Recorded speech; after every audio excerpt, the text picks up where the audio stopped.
로마서 1장은 이방인들의 죄를 말하고 로마서 2장은 유대인들의 죄를 말합니다.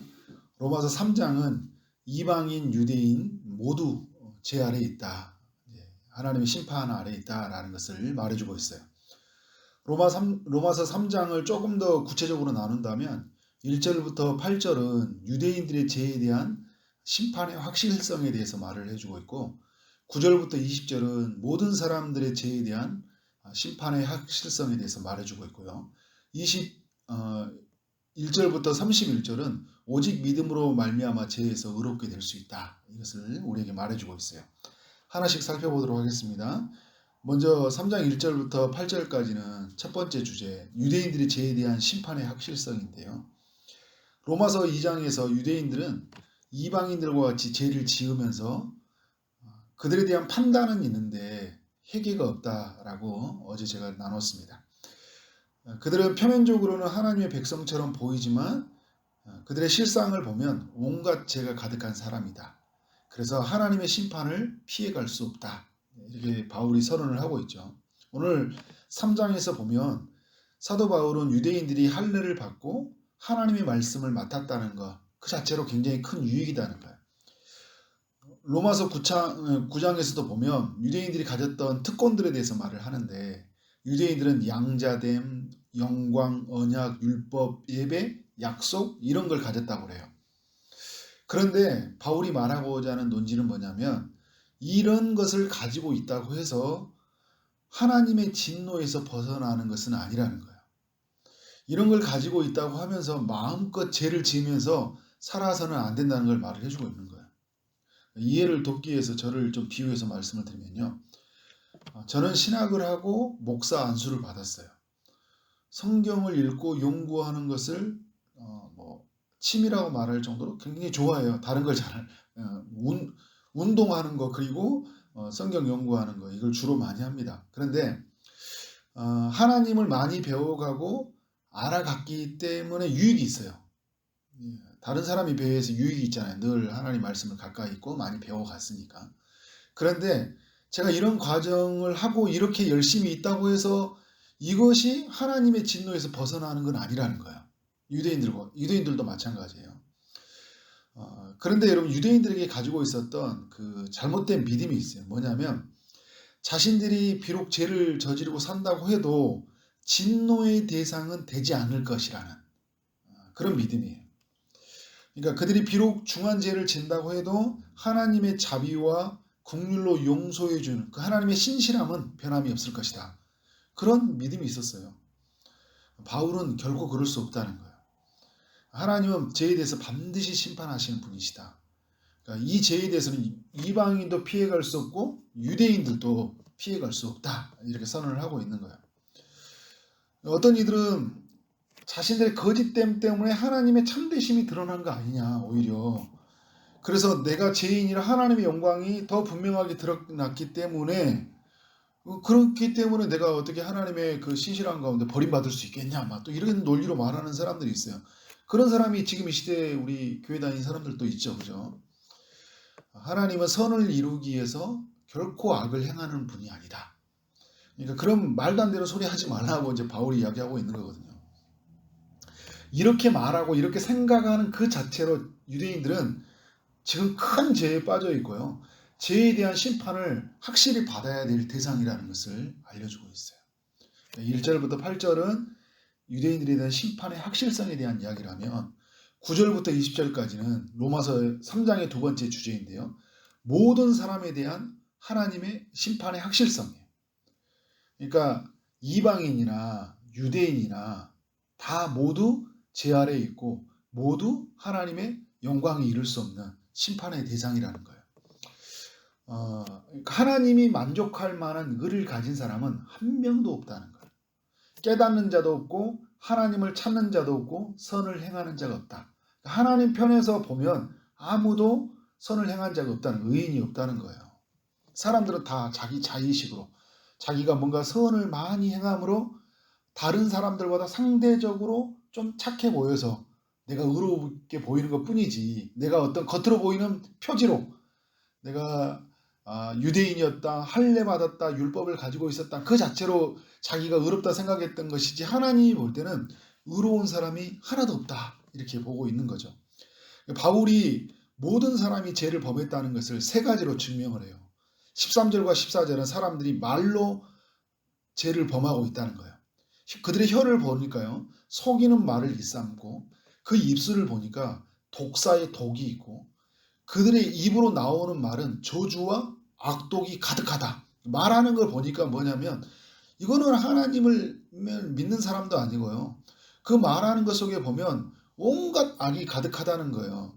그러니까 마치 어떤 모습이냐면 썩은 시체가 열린 무덤의 목구멍이라 이런 표현을 쓰고 있잖아요. 근데 그들의 목구멍은 열린 무덤이란 뭐냐면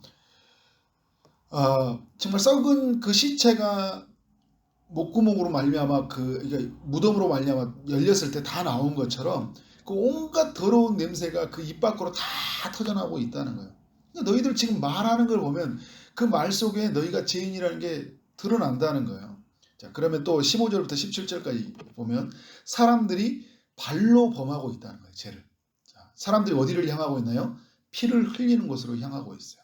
파멸과 고생이 있는 곳으로 향하고 있어요.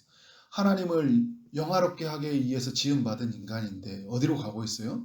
파멸하는 곳, 고생하는 곳을 향해 가고 있어요. 하나님이 아닌 길을 가고 있는 거예요.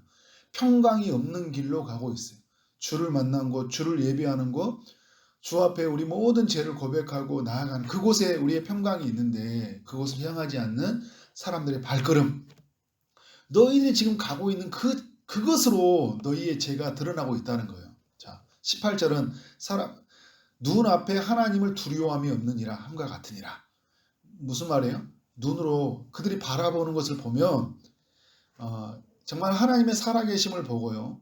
하나님의 일하심을 보고 그 하나님을 그것을 보고 따라가는 것이 아니라 그들을 보니까 눈이 가려져서 하나님을 보지 못한 채 그래서 어떻게 하고 있어요? 두려움도 없고 그래서 죄를 짓고 살아가고 있다. 그들의 눈이 완전히 죄에 가려 있다는 것을 이 사도 바울이 그들의 삶을 이제 반증으로 보여주고 있는 것이잖아요. 이래도 피해갈 수 있냐? 너희들이 지금 말로, 너희들이 지금 발로 가는 곳, 너희들이 지금 눈으로 바라보는 그것들을 통해서 너희 죄가 얼마나 큰지 모르고 너희 이 죄에 대한 하나님의 심판이 두렵지 않냐라는 것을 말해주고 있어요.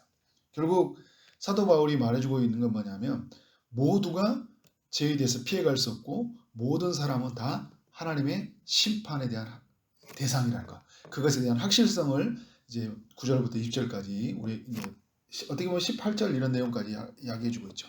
그러면 19절부터 31절까지 내용을 보면요. 로마서 3장의 세 번째 주제. 제가 두 번째를 18절까지로 했는데 20절까지로 했는데 18절까지로 맞는 것 같아요. 3장 19절부터 31절까지는 로마서 3장의 세 번째 주제인데요. 오직 믿음으로 말미암아 우리가 의롭게 될 수 있다. 어떻게 죄에 대해서 용서받을 수 있냐? 어떻게 우리가 심판을 피해갈 수 있냐? 어떻게 우리가 하나님의 영광에 이를 수 있냐라는 것은 하나님이 보내신 바로 예수 그리스도를 믿는 것밖에 없다. 이렇게 이야기를 해주고 있어요. 그래서 3장 20절에 보니까요. 율법의 행위로는 하나님 앞에 의롭다 할 육체가 없다라고 말을 하고 있어요. 그러니까 율법을 완전하게 지킬 수 있는 사람은 이 세상에 아무도 없다는 거예요. 결국 어떻게 하나님의 의를 이룰 수 있냐면 의를 덧입혀 주든지 아니면 율법을 완전히 다 행해야 되는데요. 율법을 행할 수 있는 사람이 이 세상에는 아무도 없다는 거예요. 오직 예수 그리스도밖에 없는 것이죠. 그러면 어떻게 의로워질 수 있냐 할 때 22절에 보니까 예수 그리스도를 믿음으로 말미암아 의로워질 수 있다. 이렇게 말을 하고 있어요. 23절을 보니까 모든 사람이 죄를 범해서 하나님의 영광에 이를 수 없는데 24절 예수를 믿는 자에게는 죄에서 속량을 받아 의롭다 하심을 얻을 수 있다. 속량을 받아서 얻을 수 있다는 거예요. 25절에 보니까 하나님은 우리의 죄를 속량하기 위해서 예수님을 무엇으로 만들었어요? 화목 제물로 만들었다는 거예요. 우리는 하나님과 멀어진 관계였잖아요. 진노의 대상이었잖아요. 하나님 나라 밖에 있는 사람이었어요. 누군가 죽어야 되는데 누가 죽었어요? 예수님이 죽었어요.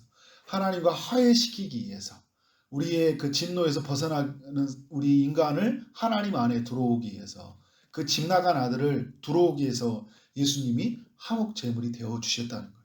그래서 26절에 보니까 예수 그리스도를 믿는 자를 의롭다 하려 하심이라.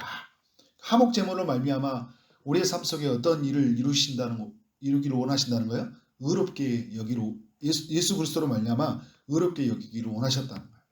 27절 어떤 법으로도 어떤 행위로도 우리는 의롭게 될 수 없고 오직 믿음의 법으로 의롭게 될 수 있다. 30절에 할례를 받은 유대인도 믿음으로 말미암아 의롭게 되고 할례를 받지 않은 이방인도 믿음으로 말미암아 의롭게 될 수 있다. 이렇게 강조를 하고 있어요. 그러면 이제 유대인들이 이렇게 이야기하고 있어요. 율법이 도대체 뭐냐고 물어볼 수 있는 것이잖아요. 왜 우리에게 그럼 율법을 주셨냐 이야기할 수 있어요.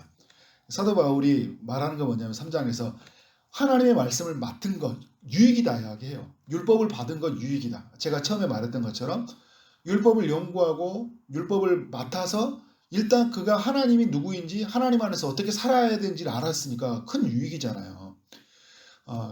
그러면서 또 어떤 유익이냐면 3장 20절에 율법으로는 죄를 깨달을 수 있느니라. 그러니까 율법이 있기 때문에 하나님이 누구인지 알았고 율법이 있기 때문에 내가 누구인지 알았잖아요. 그리고 내가 얼마나 큰 죄인지를 알았어요. 율법이 거울과 같은 기능이 되어서 율법이 온도계 같은 기능이 돼서 내가 몇 도인지 알았고 거울과 같은 기능을 보니까 내가 어떤 추악한 죄인지 알게 되었잖아요. 그런 율법의 유익함을 가지고 있었던 거예요. 그래서 누구를 기다리게 했어요? 몽학 선생이 돼서 율법이 그리스도를 기다리게 했잖아요. 내가 죄인이고 이 죄를 해결할 수 있는 부분은 율법의 완성으로 오신 예수 그리스도구나. 그런 부분에 유익이 있다는 거예요. 그런데 그 율법을 가지고 있다고 해서 그 자체로 그들이 진노에서 벗어나지는 않는다는 거예요. 율법이 가르치는 바 누구를 믿어야 되는 거예요? 사실은요. 예수 그리스도를 믿는 거예요. 그럼 구약의 사람들 중에 다 구원 받지 못했냐? 그들은 여전히 죄인이었는데 그 죄를 해결하기에 오신 율법을 완성하신 예수 그리스도를 바라보고 믿는 자에게는 구원이 있었던 것이죠. 그래서 31절에 율법은 파기되는 것이 아니다. 율법은 굳게 세우는 것이다 말을 하고 있어요. 그러니까 율법은 없어지는 것이 아니라 죄를 깨닫는 것으로 너무 좋은 방편이고 또 죄를 깨닫고 나서 깨닫게 되면서 예수 그리스도를 바라보게 하고 예수를 믿게도록 인도해주는 몽학 선생이 되어지니까요. 그런 면에서 좋은 것이고 그리고 그래서 내가 예수를 믿고 나서 어떻게 살아야 될지 알려주는 교범으로서 좋은 거예요. 이게 율법이에요. 이것에 대한 분명한 깨달음을 가지라고 지금 사도 바울이 이야기하고 있는 거잖아요. 자, 말씀의 결론을 내리도록 하겠습니다. 유대인은 자신들이 지금 죄 아래에 있다는 것을 알아야 돼요. 하나님의 심판 아래에 있다는 하나님의 심판이 확실하다는 것들을 그들이 깨달아야 돼요. 어떤 행동을 해도 자신들은 하나님의 구원 아래에 있다는 거짓된 믿음에서 벗어나야 돼요. 유대인, 헬라인, 이 땅의 모든 사람들은 자신이 죄를 지은 것 때문에 하나님께 죄를 지은 것 때문에 하나님의 영광에 이를 수 없다는 것, 하나님의 심판 아래에 있다는 것을 깨달아야 돼요. 사람들이 하는 말에서 사람들이 행하는 발걸음에서 하나님이 아닌 다른 것을 바라보는 시선이 죄인이라는 것을 증명하고 있어요. 그래서 내가 말로 발로 그리고 바라보는 것 속에서 나는 죄인 중에 괴수구나. 내가 이 죄에 대한 이 하나님의 심판을 피해갈 수 없구나라는 것을 하나님 앞에서 고백해야 된다는 거죠. 인정해야 된다는 거잖아요. 그래서 이 죄에 대해 심판을 피해갈 수 있는 것은 뭐라는 거예요? 우리에게 나타나신 이 하나님의 위해서 우리를 위해서 고난하시기로자 하는 예수 그리스도, 화목제물로 세우신 그 예수 그리스도를 믿는 것밖에 없다. 그것을 여러분 이 로마서 3장을 통해 여러분이 분명한 깨달음으로 나가기를 원합니다. 그래서 우리의 행위로 오랫동안 교회를 다녔다는 것으로 봉사활동으로 하나님의 심판을 피해갈 수 없다는 것, 예수를 믿어야 된다는 것, 예수를 믿을 때 우리의 죄는 예수님에게 옮겨가고 예수님에게는 그 의가 우리에게로 옮겨온다는 것. 그래서 이것을 신학적으로요 전가된 의라고 해요. 옮겨온 의라는 거예요. 예수에게서 옮겨온 의. 그래서 우리는 의로운 자가 되었다는 거죠. 예수를 믿는 자에게는. 그래서 어떤 행위로요 자꾸 나를 증명하려고 하지 마세요. 그것으로 안지심하려고 하지 마세요. 내가 뭔가 선한 일을 해결했기 때문에 오늘 예배를 드렸기 때문에 내가 성경을 오늘 읽었기 때문에 찝찝해. 성경을 읽었기 때문에 내가 기도했기 때문에 오늘 하루가 찝찝하지 않다. 뭔가 구원의 이제 받은 것 같다. 이런 신앙생활을 하지 말라는 거예요. 그러면 여러분 기도가 필요 없다 이런 이야기가 아니에요. 주신 은혜가 너무 감격해서 그 은혜의 사랑이 감격해서 오늘 기도를 하고 말씀을 읽고 예배로 서는 거잖아요. 근데 그걸 했기 때문에 내가 뭔가 안전하다, 안심하다, 오늘 하루 큰일 없겠다, 이런 사고는 아직도 뭐냐면 복음을 모르고 있다는 거예요. 주님이 오셔서 하신 일들은 우리가 기쁨의 동산교를 통해서 계속 들었던 이야기가 있잖아요. 조언이 아니라 소식이다. 그러니까 뭔가를 해서 주님의 그 공의로우심을 만족하는 게 아니라 예수 그리스도를 믿음으로 말미암아 하나님의 공의를 만족하는 거잖아요. 그러니까 늘 그런 마음 안에서 우리의 삶 속에 그런 데서 우리가 자유를 누려야 돼요. 주님이 오셔서 하신 일에 근거를 두고 정말 그 믿는 것에 모든 삶의 근거를 두고, 그래서 우리는 오직 믿음으로, 오직 은혜입니다 라는 고백으로 서는 거예요. 그렇게 살아가는 여러분 삶 되어지기를 주님의 이름으로 축원합니다. 아멘.